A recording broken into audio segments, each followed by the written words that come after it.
สวัสดีพ่อแม่พี่น้องมากินข้าวนำกันเด้อพี่น้องเด้อมื้อนี้เด้อโอ้เมนูได้ขัวหมูพี่น้องใส่ผักซาวเวอร์เนาะพี่น้องเนาะแล้วก็มะเขือพี่น้องเอ้ยมากินนำกันเลยมื้อนี้ได้หน่อไม้นำพี่น้องหน่อไม้ไหลไม้ต้มพี่น้องเนาะ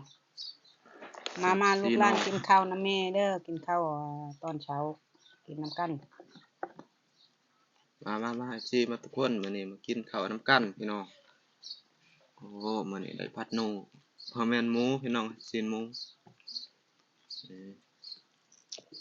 มัน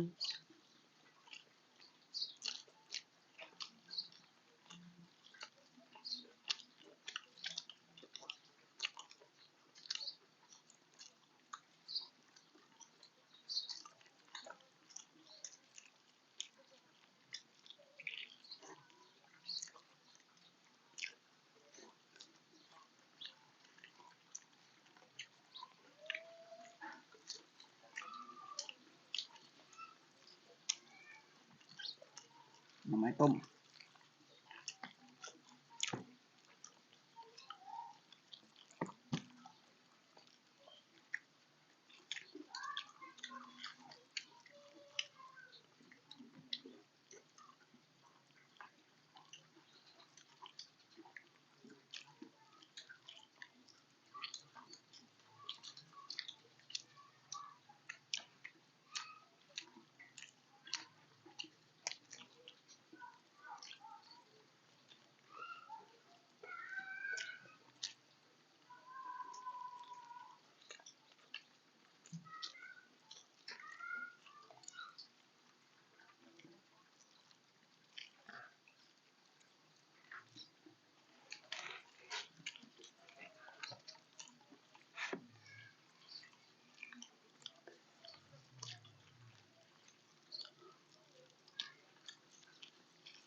สีหน่อไม้เป็นสีอันนี้สิ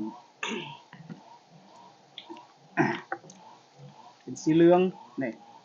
เหลืองป้นขาวมันมีสารเนาะพี่น้องเนาะสารยานายกินดิบบ่ได้ได้สิว่ะ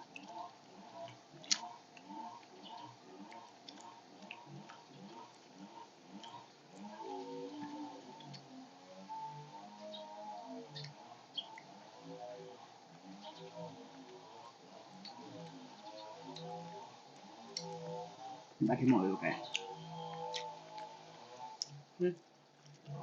บัดที่หมออยู่ไกลจะหาจะว่าตรงนี้รอให้จะมามันตรงเรีย โดยไปด้านนั้นอย่างไร ไม่ว่าไปถูกปัดตัวอยู่เคยรำ ทางหลุม นี่เก๋ชะไอ้ตังจอมาไปเบ้อไปเด้เลยไปค้าปะรถตัดกับนางได้ไม่ไปตา นี่ไปเวลาก็ไปเกิดว่าตลอดเลยด้านนั้น ไม่ได้มันเตอกันมึงไม่ได้นะแบบปรุงเรื่องไม่ดีเลย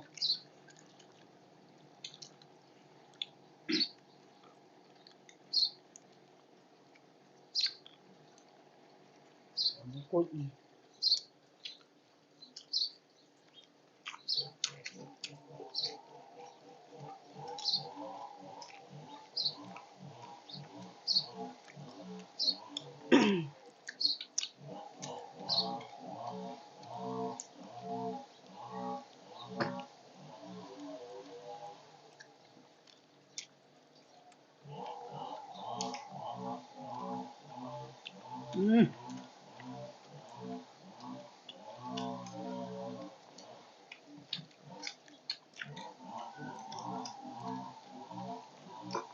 รู้สึกว่าอิ่มแล้วพี่น้องเอ้าจะได้กลับปะให้น้อง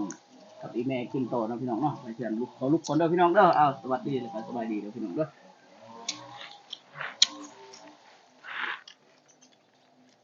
อ้าวกินแม่กินน้ำมันหมูเฮ็ดแน่ว่าอ้วนเนาะ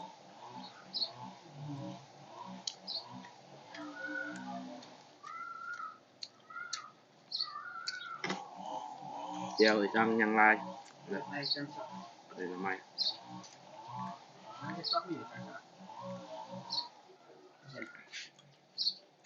ก็แบบนี้ก็รับการพวก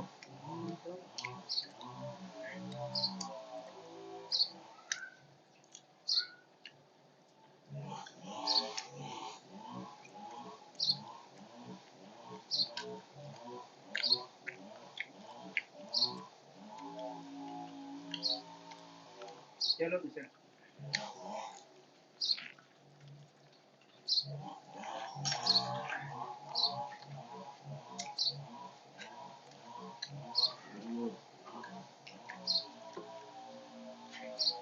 เส้นน้ำอันนี้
Kena rek yang ya ang lain ang sering-sering ya ang yap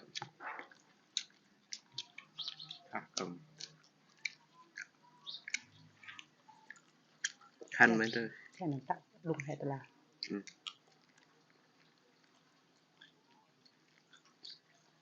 pernah lo tangan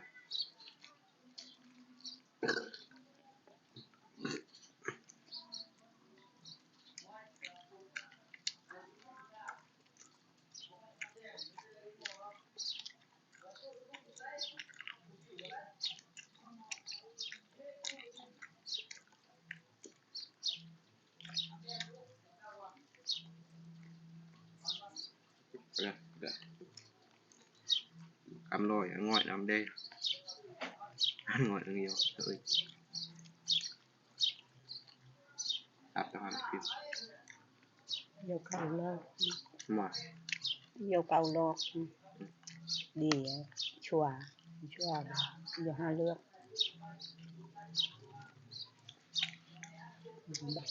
บัด để cho ngon เยอะเว้ยมันด้วยละ ngon เป็นไม่โตเว้ยมัน thôi dạ